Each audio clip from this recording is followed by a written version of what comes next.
Hi, everyone. Thanks so much for joining us. Please introduce yourself in chat. We'd love to know your name, where you are in the country, and where you went to school. Welcome for those just joining now. I'm Amber French, Executive Director of Democracy House, which is a nonpartisan nonprofit that works to strengthen democracy and civic engagement in higher education. Tonight, we're announcing the launch of Stand for Campus Freedom, a new national coalition of alumni organizing to defend the independence of America's universities. Stand for Campus Freedom is a nonpartisan project of Democracy House and brings together alumni across generations, geographies, and viewpoints, political and otherwise, to protect free inquiry and institutional independence. Today's launch comes as the federal government is pressuring universities to join its so-called Compact for Academic Excellence, coercing schools to surrender their autonomy in exchange for federal dollars. What started with 9 universities may soon be nationwide, according to reporting this week in Bloomberg, which is an unprecedented intrusion into higher education. Our mission is simple. Our higher education must remain free from political interference. Universities should answer to principles of academic freedom, not political dictates from Washington. 2 weeks ago, we launched a petition that's already drawing thousands of alumni from across the country, urging their alma maters to stand firm, stay independent, and reject the compact. This petition is about organizing alumni to leverage their power and their reach to ensure we maintain academic freedom in higher education. If the federal government can dictate what is taught and researched in higher ed, that's a direct threat to free inquiry and to democracy itself. Alumni have both the voice and the responsibility to speak up and to stand with students, faculty, and university leaders who believe in free and open inquiry. We invite you all to join us at standforcampusfreedom.org to sign, share, and stand up for the future of independent higher education, free of government coercion. Now, before we begin the panel, I want to thank the co-host for tonight's webinar, Dr. George Boggs with Education for All, and give him an opportunity to introduce himself and share a little bit about what they're doing. Dr. Boggs is Superintendent and President Emeritus of Palomar College. He's also President and CEO Emeritus at American Association of Community Colleges and a member of PEN America's Champions of Higher Education. Dr. Boggs, thanks so much for joining us this evening. Well, thank you very much, Amber, and good afternoon, colleagues. It's great to be with you. Let me mention a little bit about what Education for All stands for. It began a few years ago as a grassroots coalition to support presidents or leaders of colleges and universities who were under attack by state government, primarily at that point, imposing restrictions on what could be taught in classrooms and what kind of student support services could be provided. But now we see intrusion from the federal government as well, and what began as this grassroots organization, Education for All, has significantly expanded to include several hundred leaders of colleges and universities and national associations that are concerned about higher education. So the organization has moved from a defensive posture to moving beyond defense to become more proactive in defending institutional autonomy and academic freedom, freedom of speech. As Amber mentioned, I'm also a member of PEN America's Champions of Higher Education, which is a kind of aligned group of retired university and college presidents also trying to push back against this unprecedented federal intrusion.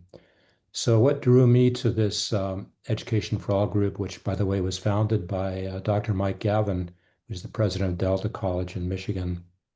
What drew me to this was my concern about what was happening to our colleges and universities.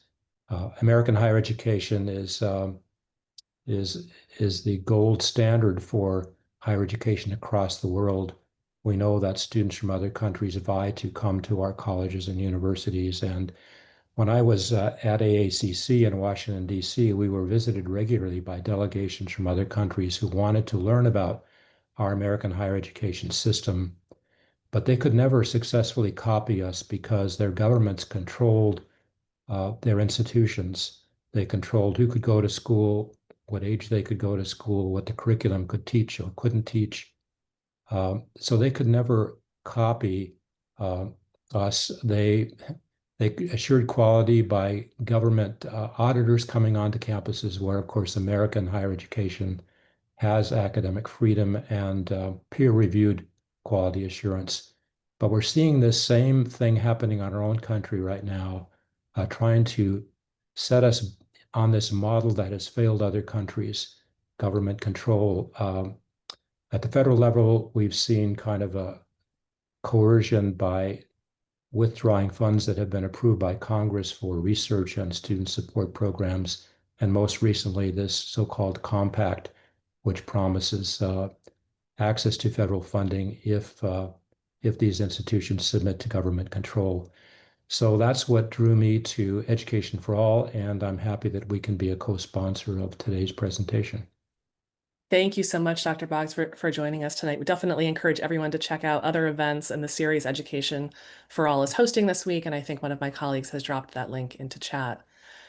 Now, I'm delighted to introduce Anurima Bhargava, Democracy House board member and advisor, who's also former chief of the Educational Opportunity Section in the U.S. Department of Justice's Civil Rights Division, who will be moderating our panel this evening. Anurima, welcome. Thank you so much, Amber. And I'm really grateful to be able to be here with all of you. I know in the chat, people are wondering about making sure we're spotlighted. We wanted to actually spend some time going through provisions of the compact. So we're going to have this PowerPoint up for a little bit, and then we will obviously go to a place where you can see and hear us as well as possible. Thank you all for again for joining, and we are coming to you at a moment we've been at many times in the last couple of months, which is at a time of an escalating attack on higher education.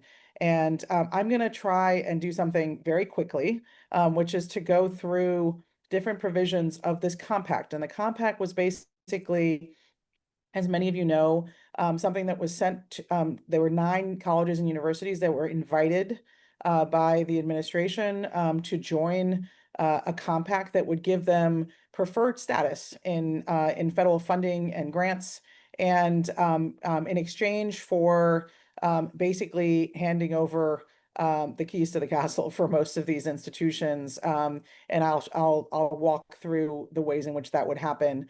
What we have heard and has been reported in the last 48 hours is that something that we've known for quite some time, which is that the administration intends to try and have this compact be something that is open to all colleges and universities. It's going to be strange no matter how it's done, because a lot of these provisions wouldn't apply to a lot of colleges and universities in the way that they operate. So it's really hard to figure out sort of how it will work.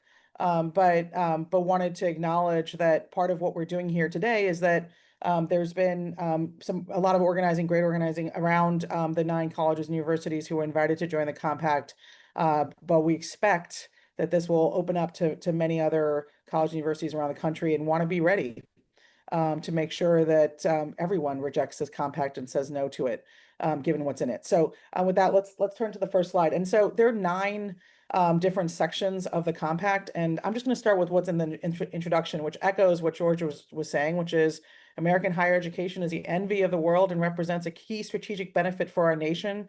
So at least we have that acknowledgement up front, because right after it is this intent to have universities really adhere to the priorities of the administration. And while the compact is an invitation, it gives an invitation for people to join it, the last line of the introduction says, institutions of higher education are free to develop models and values other than those below if the institution elects to forego federal benefits, which is basically saying to folks, if you don't want to adhere to our values, you're going to be you're not going to be able to get federal benefits, including federal funding. And so while this has been talked about as an invitation, it's really an extortion, in a lot of ways, a demand for compliance. And if you don't actually comply, you'll be out of the ballgame. Next slide. The other thing that the administration is doing here is really trying to do all of the things it wasn't able to do in the law for a long time, And so we've seen cases around the use of race and other factors in admissions. And basically here, they're trying to do a couple of things that they weren't able to do even in the Supreme Court case, SFFA, which was in 2023, which is to take out sex, ethnicity, race, nationality, political views, all the rest of the things that are listed here, say that they can't be considered in any way, explicitly, implicitly, as a proxy in any way, and in any part of the admissions, and importantly, financial support, which we'll talk about, meaning scholarships and financial support also would come into this arena. The other thing they say about admissions, that universities will now have to use either the SAT or the ACT and actually publicly report on race and nationality and sex by GPA and those standardized tests. There has been a move in higher education away from standardized testing because of the ways in which it doesn't really reflect more than the financial situation of many who get to take test prep, many other things to take those tests. And so there has been a move away from it, and this would actually impose it back in and do something that that the Supreme Court really didn't want universities to be doing, which is to once again look at race. A lot of universities have not been asking for race data in the way in which this particular compact is, because of this Supreme Court decision saying you should take account of race as one of many factors, but be very limited in how you do that. So we're seeing here an administration who's actually trying to bring race back into the equation, and to do that in a particularly demanding and open public way. Next slide.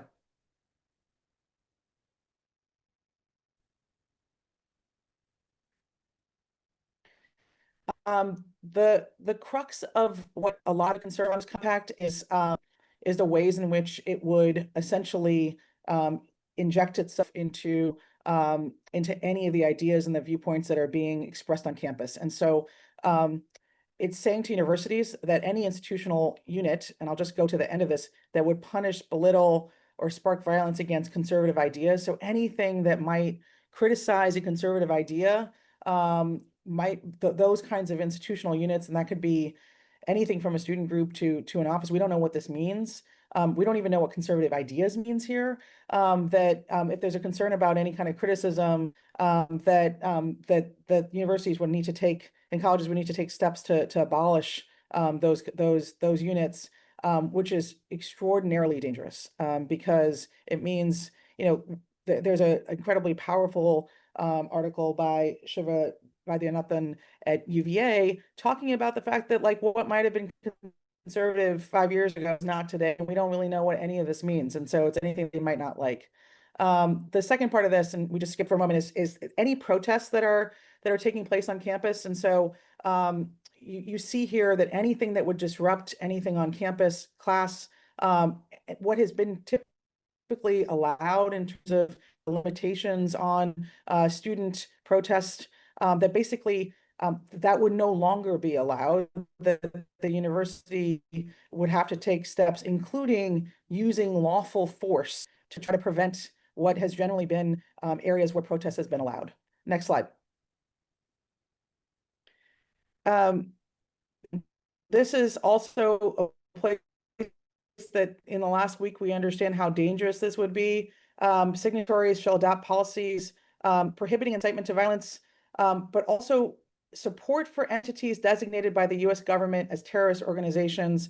As we have seen this week, many different organizations that are either associated with the Democratic Party, that are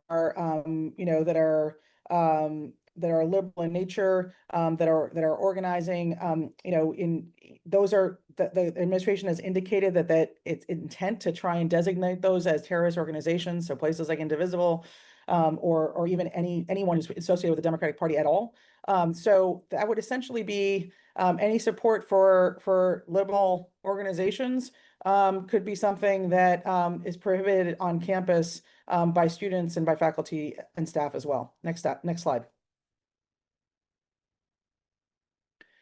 I'll go through this really quickly, which is there's a provision that's talking about non-discrimination in faculty administrative hiring. Once again, this is going far beyond what civil rights laws have suggested in terms of just basically taking out any of these factors in any decision related to hiring and appointment, but also really not allowing for us to understand where there might be gaps, and those gaps need to be filled.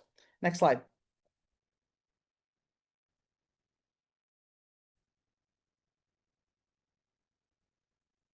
Okay, so again, the silencing and the ways in which there's encroachment on our freedom to think, voice, talk, open inquiry on campus. These are some of the provisions that are in the compact.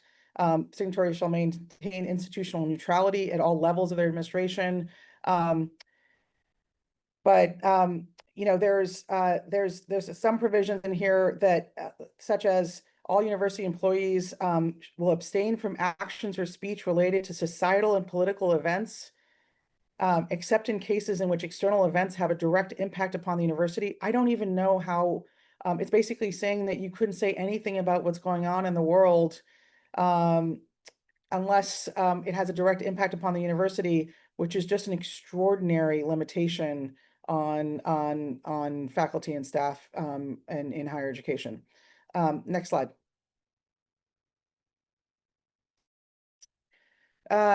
So this is about grade inflation, but it's also about this concern that has come up over the years about grade inflation.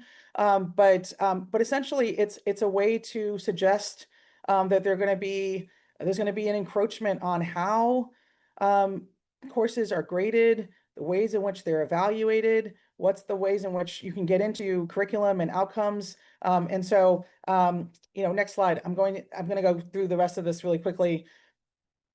There are particular provisions that we've seen in the Brown and Columbia settlements around race and sex to try and really speak to the ways in which there are going to be limitations on LGBTQ communities and certainly efforts to try and promote dignity and justice by race and gender and many other things. Next slide. I'm going to skip through this, but basically there's a freeze on tuition that's in the compact, but there's also a suggestion that certain universities cannot charge tuition for admitted students unless they're actually in the hard sciences, which isn't, you know, again, I'm not even sure how anyone figures out what this means. Next slide. A couple of different ways in which there's going to be a cap on the number of students who are coming from outside of the United States. And there's also a restriction on any funding from foreign institutions and individuals, and a need for full disclosure of any foreign institution or individual who's giving funding to an American university. Obviously, many of these are global universities, so this is quite a provision. Next slide. And lastly, like there's some enforcement provisions in here. I just want to note that that this would be essentially an assessment of anonymous polling of faculty, students, and staff. That these kinds of assessments, but it's going to be a way to suggest that if there's anything that the university does that doesn't comport with this compact, it would be an issue. Next slide. And then this is the main part of this, which is if the university willfully or negligently, so it could be that they didn't even intend to violate the agreement. If they signed it, they could lose benefits. They could lose funding for no less than a year, very easily 2 years. And so there's nothing here. I mean, basically, if you make any mistake, even if it was something that you didn't intend to do, you could get to a point where you would lose funding. I think that's it for the slides. Thank you. I'm going to turn it over to my fellow panelists. We have a bunch of alumni who have been extraordinary forces in alumni organizing at universities across the country. And I'm excited to be able to turn now to Nahith, who is part of MIT, I'm glad we're gonna get everyone on the screen. I hope we get Chris and Daniel and Maria on the screen as well. I'm gonna get off the screen. Nahith, thank you for being part of the crew that was the first to refuse this compact, and at this point, the only. We're hoping the rest of us can join in. I'm gonna turn it over to you. Yeah. Anurima, thank you so much. That was a great overview. Thank you to the organizers for organizing this call and for everyone who's joined. I just think that there's so much excitement and power in our numbers, and we're really, I think, creating a movement. And I would love for all of us to continue to stay in touch and be part of that movement together.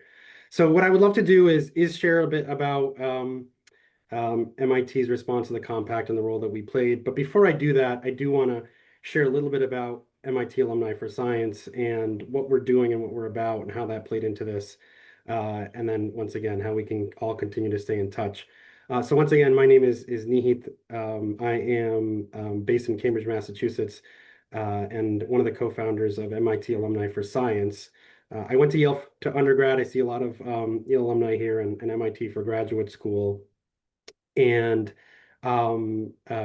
just kind of a short story about our group and how we founded. I think there are a lot of alumni here from different schools, and maybe some also thinking of starting similar groups. So we really came together kind of late spring, early summer, certainly inspired by some of the work by Crimson Courage.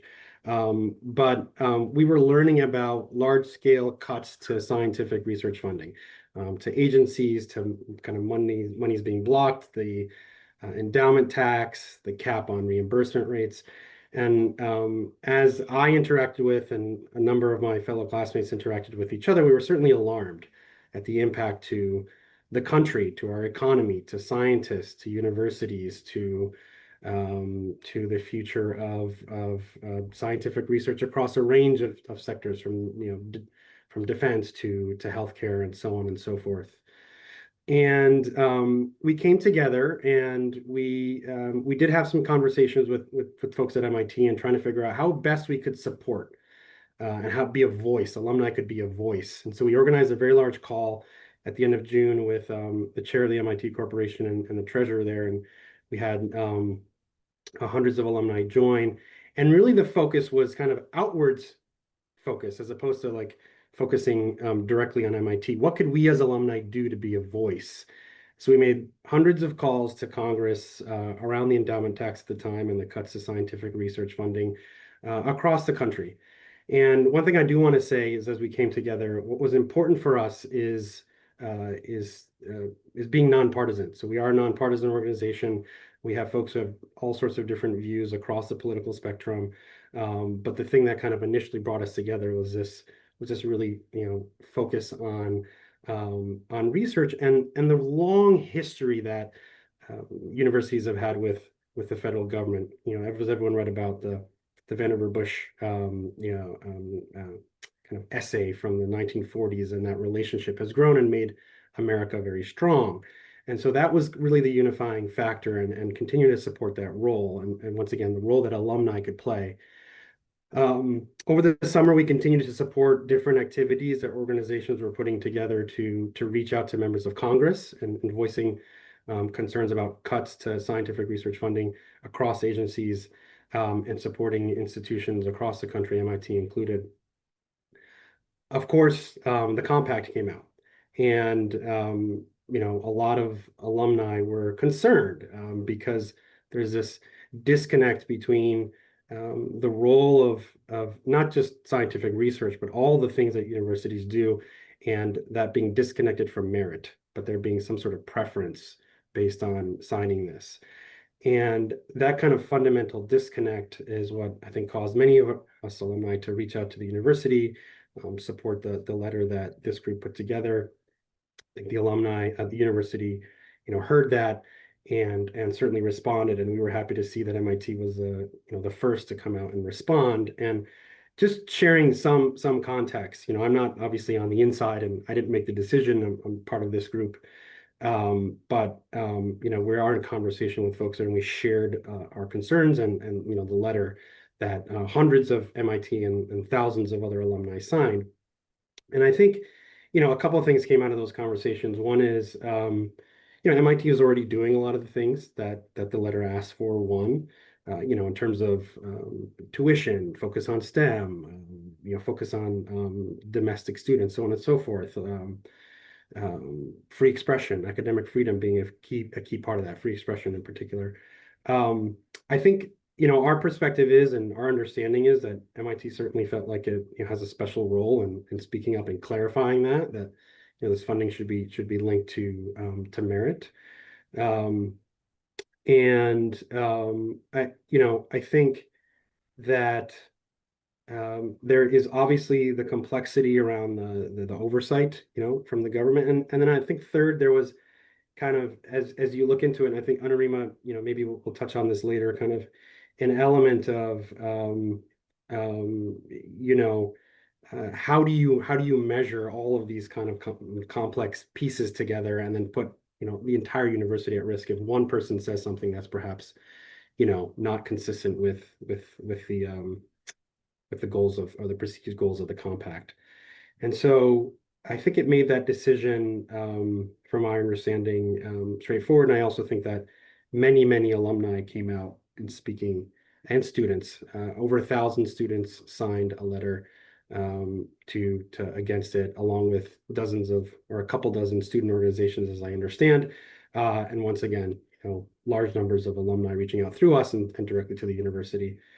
So, of course, we don't know what will happen next, and I think this is where all of us continuing to work together and supporting the institutions, speaking about what we want the institutions to do. But I also think, and this is once again one of the large parts of what we're trying to do, is be a voice to elected officials, to Congress, to eventually the federal government, even to state and local officials potentially at some point, and continue to express our support for once again scientific research funding and the institutional independence to continue their missions, not just in research, but certainly in the communities, in the country, and for democracy as a whole. So the last thing I'll just say is, I invite individuals here to reach out to us at this email address right here, info@mitalumniforscience.org, and if you go to this website right here, you can sign up for our mailing list. Even if you're not an MIT alum, but you want to stay in touch with what we're doing, we welcome you to do that. So once again, thank you for having me and for being part of this. And I hope we all here, folks who are on the call, who are listening, as well as the leaders of these groups here, we can continue to work together, continue to build our tent in a way that includes people across, political spectra, but who share a care for the role that these institutions play for our country and for our society. So thank you all for organizing this. Why don't we turn to Chris, and then who is part of the very different situation at UVA, not and who's been invited to join this compact, and also have had all kinds of ways in which there's been encroachments in different ways into the freedom and governance on campus. So Chris, let me turn to you. Good evening, everyone. And it's a pleasure to be here with you. It's always good to be in unity and solidarity with a really necessary action. My name is Chris Ford. I am a 1987 graduate of the University of Virginia. I currently chair the Ridley Scholarship Board, which is a independently run and funded scholarship that is geared toward attracting highly talented African American students to the university through the giving of full tuitions.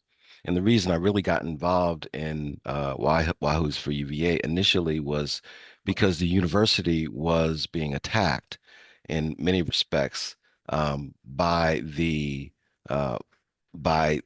state government, by the governor, and through the federal government because of its DEI programs. It was ordered, frankly, in March by our board of visitors, our trustees, to get rid of our DEI programs. which led to essentially an intrusion by the Department of Justice, sending 7 letters of investigation to the university, citing civil rights violations. All of that led to pressure on the university by the DOJ, which led to the firing of our president in June.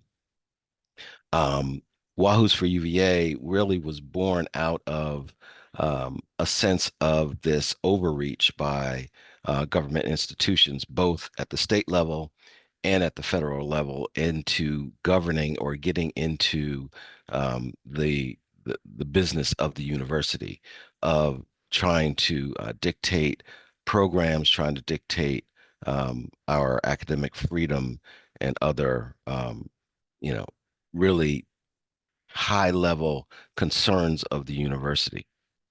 As a result, really, we have had an ongoing, Wahoo's for UVA has had an ongoing dialogue with its alumni base. We started out by soliciting a letter campaign from our alumni base. We garnered over 14,000 signatures, which gave us the opportunity to have a voice. We send out letters every week or emails every week to our base, and we highlight the issues that are going on at the university.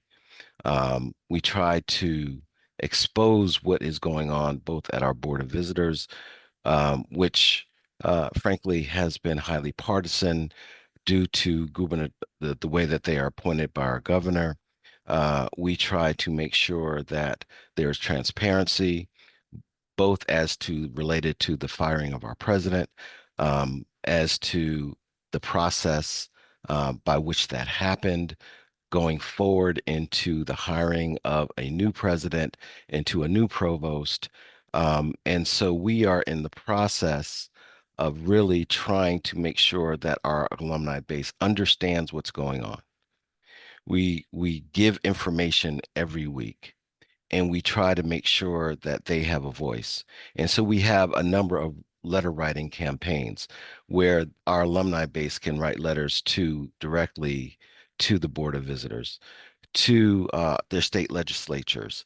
And so we try to have an integrated way of approaching this, going, both legislative, um, inter internally with respect to the alumni taking action, and also with respect to our Board of Visitors, our trustees. But what that's led to, frankly, is a continued concern. We see action at our university. We continue to see our faculty be involved. Our faculty gave a vote of no confidence to our Board of Visitors when our president was fired. Our uh, our faculty senate continued by giving a vote of no confidence or demanding that the university not sign this compact. Our students are involved. We have a continued series of collective action by the students, by the alumni, by the faculty in moving an agenda forward that is fighting government overreach, both at the federal level and at the state level. I know we're running short on time, so I'll stop there with any other, and we'll talk later. Thank you so much, Chris. It's just extraordinary movement at UVA in a really challenging time. And let me now turn to Dan, who has the extraordinary privilege of being one of the universities that has a settlement in place and has also been invited to join this compact. So some of the questions that have come up about what happens when what's in this compact and the settlements might not align with one another, but also just how to think about what is an ongoing onslaught into certain universities. I'm going to turn it to you, Dan, to talk about that. Great, thanks so much. Again, my name is Daniel Suwain. I am the founder of Stand Strong Brown. I'll say a little bit about how I came to this work and then a couple of things that I have learned from it. So I have a organizing background, and after President Trump was elected, I've been looking for ways to kind of apply that background in a way that felt meaningful. I saw the stuff that was happening at other universities, and particularly Harvard and Columbia, and some of the response from alumni. And then Brown was one of the, I think, 60 universities that was targeted or mentioned in early April as one that would be targeted. And I thought, okay, I know what an organizing moment looks like. I know that other Brown alums are going to be reading that news. Let me see if I can kind of galvanize some energy and get, my goal was to get 1,000 people to sign a petition to tell the university to stand strong. And so I was successful in doing that. I got about 1,500. And then what happens in organizing, you say, okay, well, I have to now do right by these people and kind of help them continue to make their voice heard. So I was actually going to reunion that year. It just happened, it was my 25th. So I organized some actions at some of the panels to try to get the word out. I handed out 300 signs at commencement telling Brown to stand strong, which was not a popular move among the alumni relations department, but I felt it was important to kind of give people who were in the commencement procession, all the alumni, a way to make their voice heard. Now, obviously, all this kind of at least culminated chapter one in Brown making what Trump would call a deal. We call it kind of extortion in July. And that really, created a moment where it's like, well, where do we go from here? And our thought was that we would continue monitoring, a lot like Chris said, continue to kind of let alumni what's going on. But of course, this compact has kind of generated a new opportunity for organizing, and really, I think has gotten even more energy and attention than the first one. I think a lot of Brown alums were probably a little bit split on whether Brown made the right decision to kind of cut a deal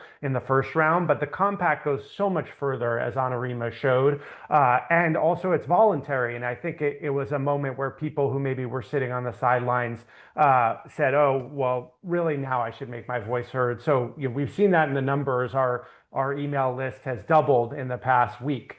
So we now have about 3,000 Brown alums, and folks are very engaged. Hundreds have sent letters to the university, and we absolutely have their attention. And one of the proofs of that is I emailed President Paxson today, said I'm coming to campus literally tomorrow to deliver these petition signatures. Obviously, a lot of folks know that the deadline is coming up for a response, and I got a response back, and I'm going to meet with her chief of staff. So I think, I don't know who said this, maybe Nahid or others, when you have numbers behind you, they are going to pay attention. So two of the things that I've kind of noticed that are sort of truisms of organizing that I think apply to alumni as well. The first is that really good organizing can only happen when there's emotion involved, and there is real emotion involved with regards to where people went to school, because for many of them, it was a formative time in their life. It set them on their career. And so they actually feel really strongly about what happens there, even if they maybe haven't been involved, for the next 20 years and they're not on any alumni boards or committees, but they have a deep place in their heart about what happens there. And they want to make sure that others have the same opportunities that they have. The second is that people are just waiting to be organized. All of the people, or many of the people who went to Brown, are reading the same news that I am, and many of them were sending letters on their own. But an organized constituency is so much more powerful than just individuals reaching out. And I think what I've seen throughout this journey is that people say, thank you. I've been kind of waiting to be asked to get involved, and then others have stepped up. So I think, my message to others on this call, especially maybe at other schools that are targeted, which, by the way, as Anurima mentioned, at this point is now every school in the country. If you're thinking about kind of how you might do something like this, my message is that people are waiting for you to do it, and they will respond. It may start small. It may start with a LinkedIn post and a few emails to friends, which is how our community got started. But it will get shared because people care and they're waiting for you to reach out to them. So hopefully we'll have some more discussion. I really appreciate Democracy House and Stand for Campus Freedom for putting this together. And if you are a Brown alum, there's not too late to sign the petition. I'm going to deliver it tomorrow morning, standstrongbrown.org. Thanks a lot. Great, thank you, Dan. Last but certainly not least in this conversation, Maria Cole from Dartmouth, and who's one of the Dartmouth is also one of the 9, and has also had sort of a unique journey over the last many months. And so I'll turn it to you, Maria, and then we'll have a little bit of time to chat before. And I'm trying to answer as many questions as we can, so please put Q&As into Sure. into the Q&A function. Thank you. Thank you so much. Thank everyone for being here, and thanks to the organizers for organizing this. A special thank you for Paul and Elizabeth and the members of the class of '88 that actually conceived of this idea of Dartmouth Courage. I am one of the members from the very beginning. And we started organizing actually in the spring of this year around all of these threats to higher education. Uniquely, though, Dartmouth did not sign, along with the other Ivy League schools, the AAUP letter in agreement, and it upset a number of alumni, and that is what was, I guess, the prompt for members of the class of '88 to take on this challenge and create a petition that got a lot of interest, quite frankly, because solidarity matters when you're organizing, and solidarity with your peer institutions, as well as other institutions across the country, matters even more. And what we've seen in this particular day where we are right now is that no one is immune to this. Every threat, when we stand in solidarity, the threat to our institutions can be resisted. And that is where we are right now. And it was really important for Dartmouth Courage to come out and show our alumni and also our faculty, because our faculty were looking for the support of alumni to be in solidarity with, because they did not want to be standing alone in terms of resistance. And they wanted to see, and they are able to see now, that more than the original petition got close to 3,000 signatures. And our faculty were able to see that our alumni are standing in solidarity with them in spite of everything. And so with this compact, it even alarmed some of our even more conservative alumni to say this is a bridge too far. And this is indeed a bridge too far. As I'm an alumni of Dartmouth College, but I live in Florida. And if anybody is wondering what happens next, look at the state of Florida. The state of Florida, similar to Virginia, we have the 3rd largest system of higher ed in the country. And we have a governor who has removed board members and has seated his own board members and is forcing ideology across the board in the state of Florida. And it is up to us as members of the alumni community, as committed members of our colleges and universities, as well as standing in solidarity with our faculty. It is up to us to resist, because if we don't, it only gets worse from here. Thank you, Maria. I was trying to run through the compact very, very quickly and really urge people to take a read of it, because it is frankly a lot worse than many of us could have imagined. I also just want to say a few things about where we are, which is that a lot of what's in these compacts, a lot of what we're seeing in terms of higher education is very sloppy. It's vague. We don't know what any of this stuff means. And literally, I can say this because we know what's happened at the Department of Justice, and we know what's happened at the Department of Education, which is basically a wipeout of the people who have been engaged on these issues for decades. And so it's unclear to any of us who's going to be the ones who are engaged. And so we know what the MO is here. The MO has been since the start. Let's see who we can get through threats and extortion. And if we can get a few, hopefully we can get a bunch of other people to fall. And that is why it is so important in this moment that we all, before we see folks coming for your own school, that we're out here really urging them to reject this compact, to stand up. And there's a lot of questions about how this compact works. I think all of us have those questions. I frankly think the universities, having talked to them, they have those questions too. It's unclear what preference would mean. It's unclear, how this would actually work in practice. But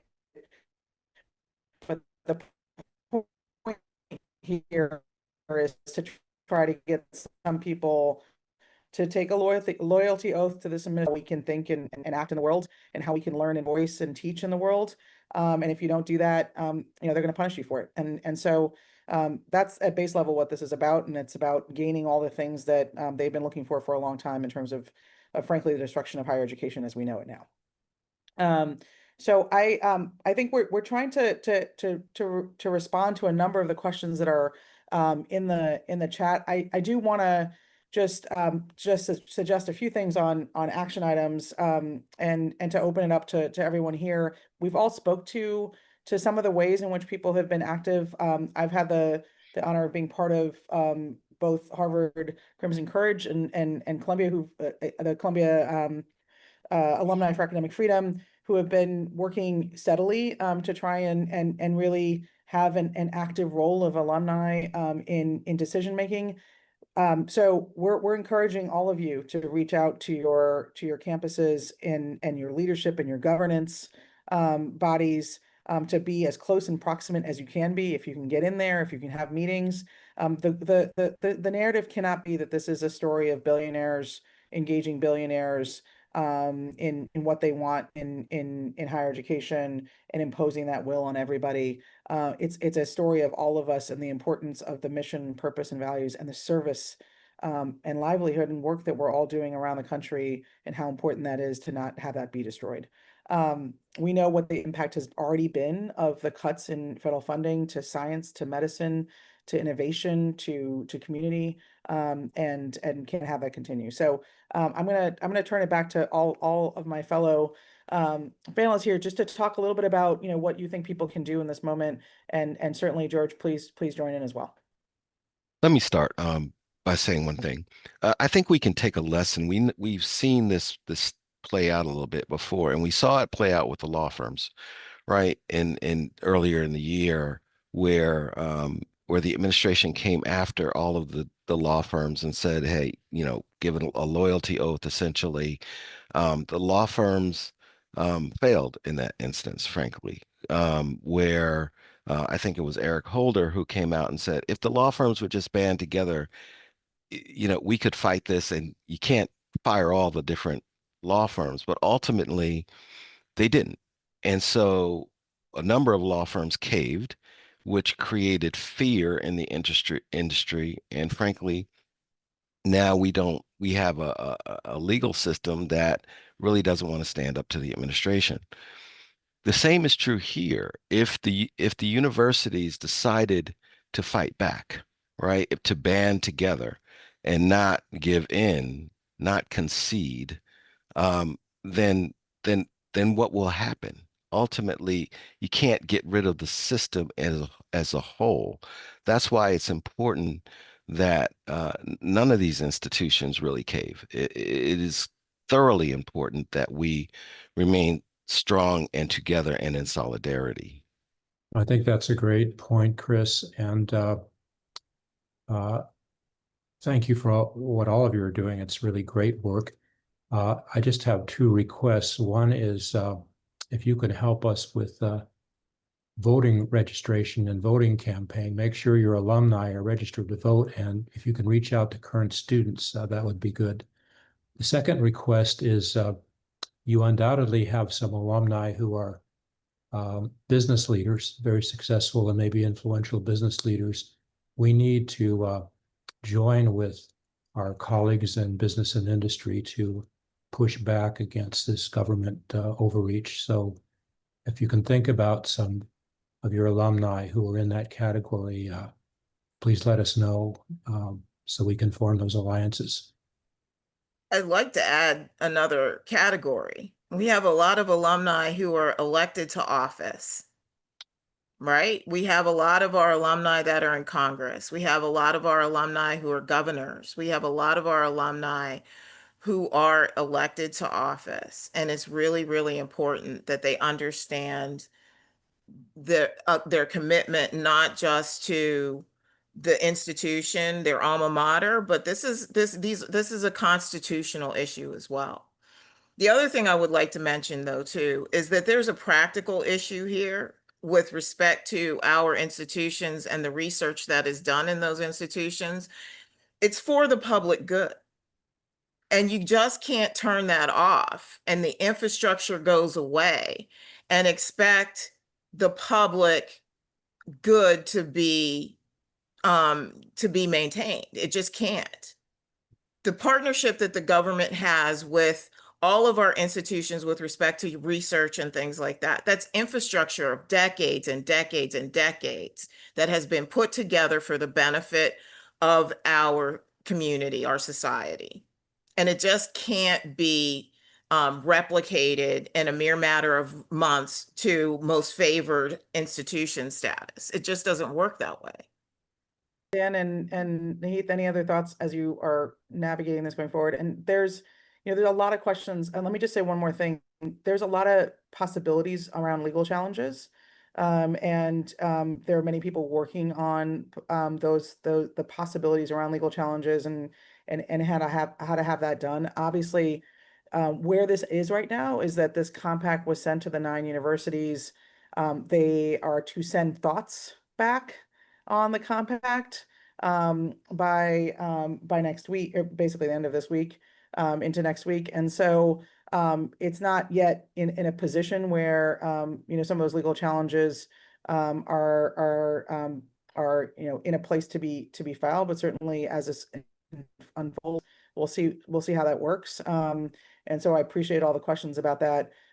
There's multiple different points of influence, and I think alumni are such an incredibly important place of both because we don't have the limitations that faculty and students and staff have to be able to speak out, and also just because of the unique place that we have in the university structure. And so having alumni put a pressure and in this conversation that's happening outside of having to use litigation, which as you can see from many of the cases that have been filed is a longer term process, and there's so much coming every day that things are escalating. So even if you're litigating one part of this, there may be multiple other parts that rear their head. And so it's important that we speak to rejecting this as a whole and not playing ball where you're saying some of this is okay and other parts are not.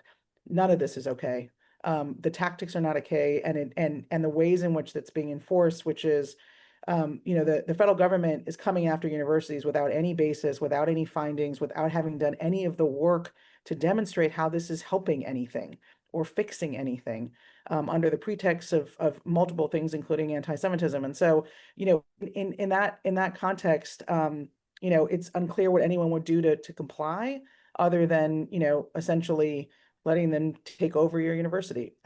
So just to keep that all in mind as we go through this, which is the vagueness of it, but also the fact that there's no real findings or basis that underlie it. Yeah, let me just add to that point, the vagueness or the subjectivity of the whole thing, really it makes it hugely dangerous.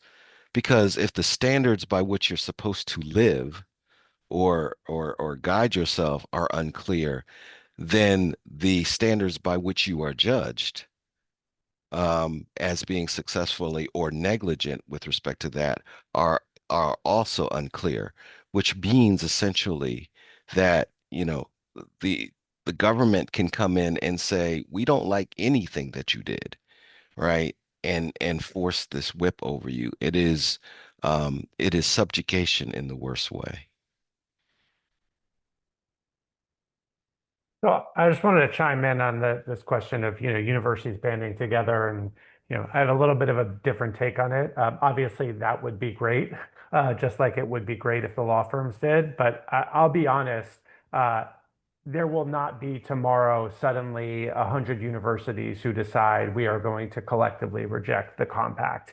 And I've had this conversation with administrators at Brown, and at the end of the day, you know, they see themselves as, yes, one of many universities, but also an institution unto itself with a budget and employees and all the things that they have to care about. And so I do think we should keep pushing for that. But I also think that alumni have the most ability to impact this decision within the context of their particular university, and that we shouldn't make things more complicated than they are.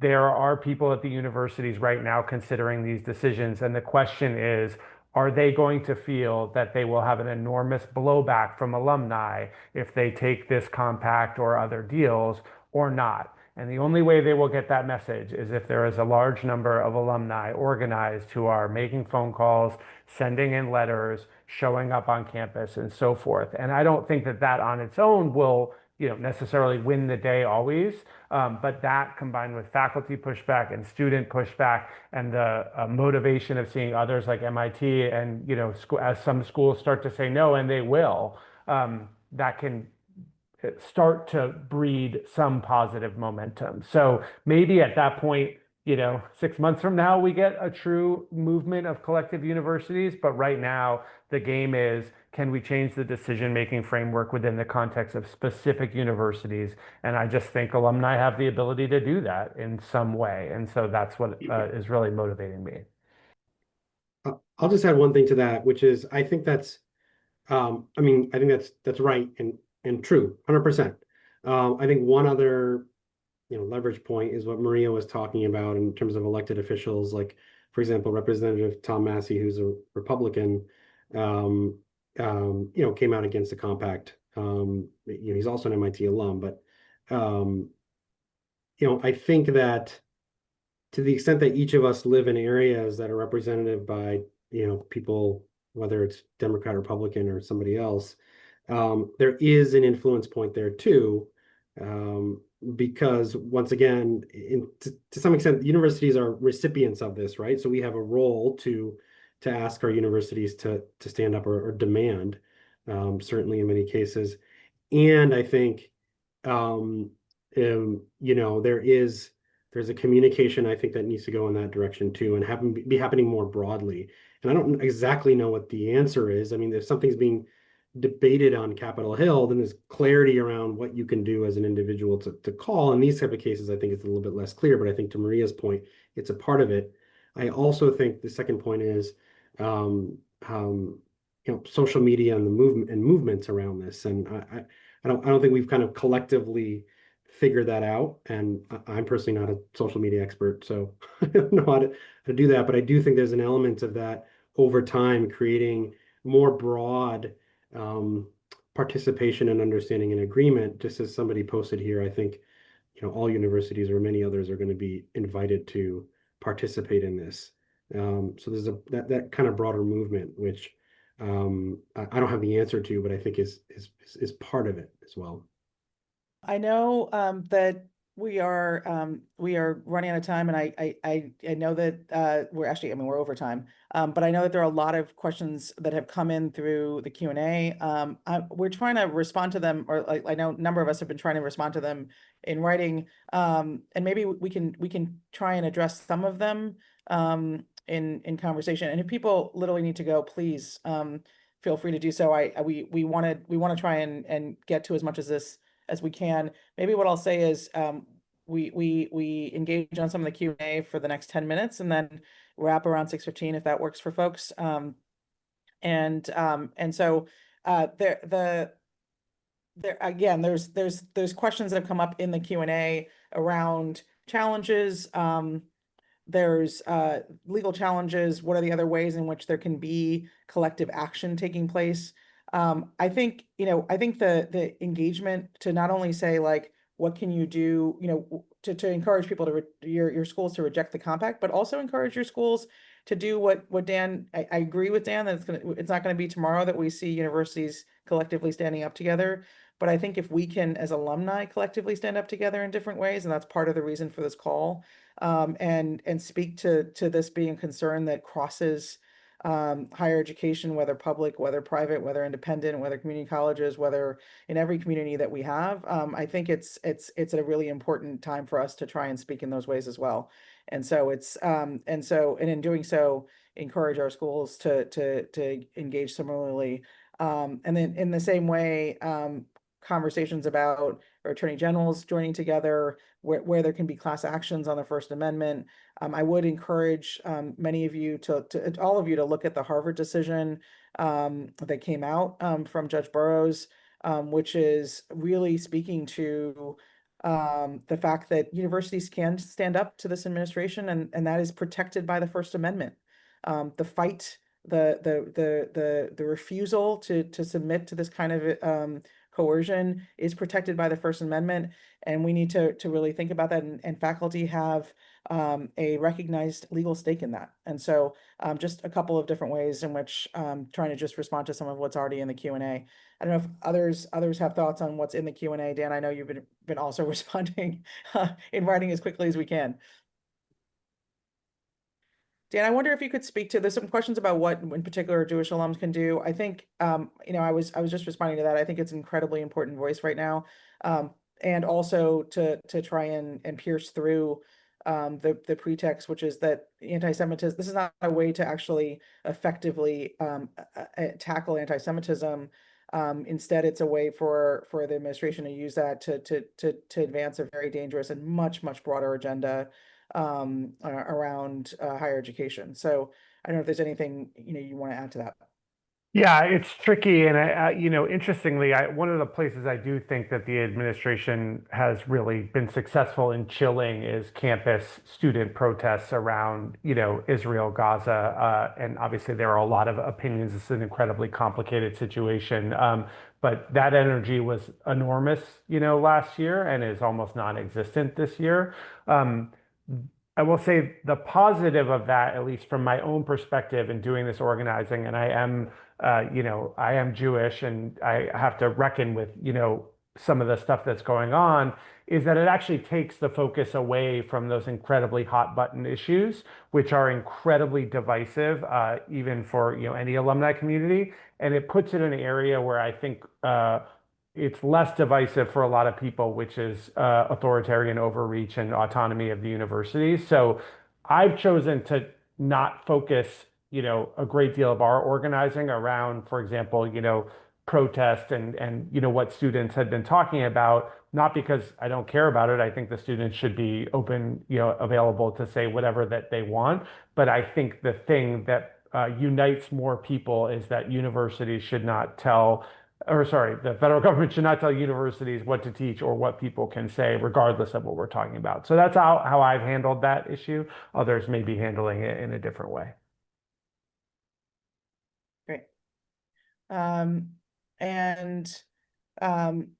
Okay, a couple of other, let me just, there's a comment about the fact that a lot of universities, and I'll use Harvard as an example, are already dismantling, even while there's fights going on, or they're saying that they're standing up, or they haven't even had, you know, a threat come to campus. We're seeing, you know, universities already and colleges already take steps to dismantle things that have been incredibly important to students and faculty on campus. And so I'd really encourage people not just to focus on the way in which the federal government is coming after college and universities, but what climate it's enabled for a lot to be dismantled under the guise of saying like, well, this is something that we shouldn't be doing, even if no one's actually raised that with them. And so it's that's the other really challenging part, and a place where alumni as an accountability mechanism for what's happening on campus is really important. We need to be raising those concerns, even, you know, not only raising concerns about what the administration is doing, but raising concerns about what universities and colleges are doing on their own. And we've seen that, you know, I'll use Harvard as an example because there's many of us who have seen it day after day of even as it's fighting in court. There are things that are getting wiped out on campus, including really important centers and places of protest and ways in which free expression is being curtailed. So can I speak to that for a second? I Please. think that this is another area where alumni can organize and step in.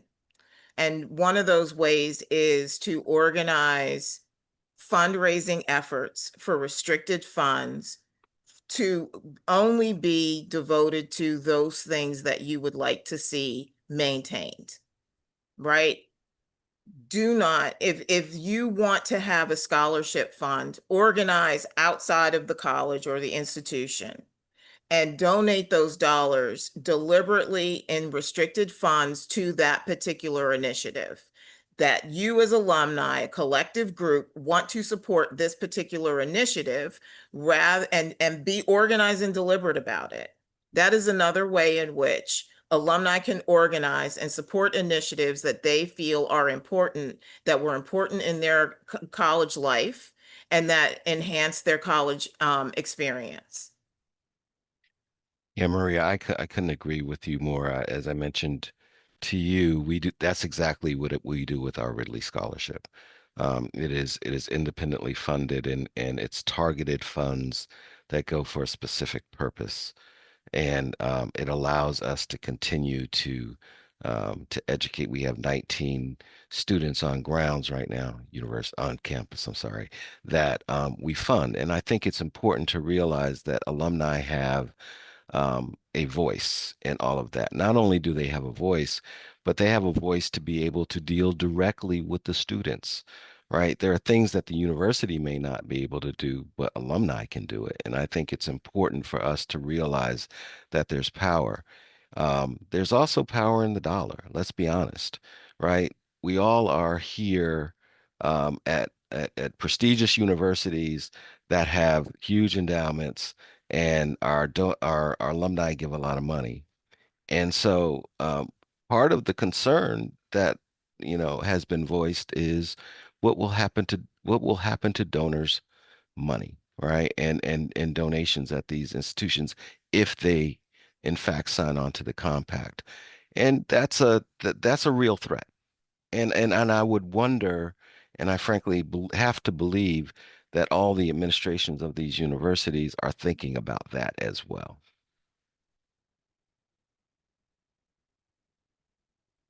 Yes. And I think we've seen multiple ways in which our collective economic power and ways in which we can wield it have really turned the tide on many things that have happened in the last couple of months. And so thinking really strategically about how we use our dollars, and not only with regards to the institutions themselves, but also in the ways in which Chris and Maria just described, I think are really important pieces of how we all engage right now, to fight for and protect and uphold what it is that needs to continue to thrive and be valued, and to hold them accountable for the decisions they're making, both in response to the federal government pressures, but also, more broadly. There's a couple things. There's a lot of really wonderful suggestions and creative inputs in the chat and in the Q&A. And so I think part of this is just to go back to where we started at 6:15, which is this is really meant to be, at the time where we have 9 already in, and the intent to go after all colleges and universities, a way to launch some of the collective alumni organizing. Not only, and collective doesn't necessarily mean that we're acting together. It also means that we're sharing information and understanding what's working and what may work, and good ideas about how it is that we can exert some important positive influence around the country. And so this is a launch for a reason, which is please join in on petitions. Also, please join in engaging. And I think the hope here is that we will continue to have these conversations to share as things continue to move and escalate and morph, what we all can be doing together. And so thank you so much for being here. I'm going to turn it, I'm not sure who I'm supposed to turn it over to, but Amber, I'm looking at you, so I'm going to turn it to you and to others to close this out. Amazing. Anurima, thank you so much for moderating the panel and sharing your perspective and analysis on the compact. please, everybody, join me in just thanking our incredible panelists. Thank you all so much. Let's light up the chat. Huge thanks as well to Dr. George Boggs and Education for All for co-hosting tonight's session. Definitely check out the other events in their webinar series happening this week. I think there's more happening even tomorrow. Definitely check that out. And join Stand for Campus Freedom. Definitely check out our website as well. Sign the petition. I know many of you have, perhaps all of you have, and just thank you all so much for being with us in this work and for inspiring all of us in this moment. Thank you.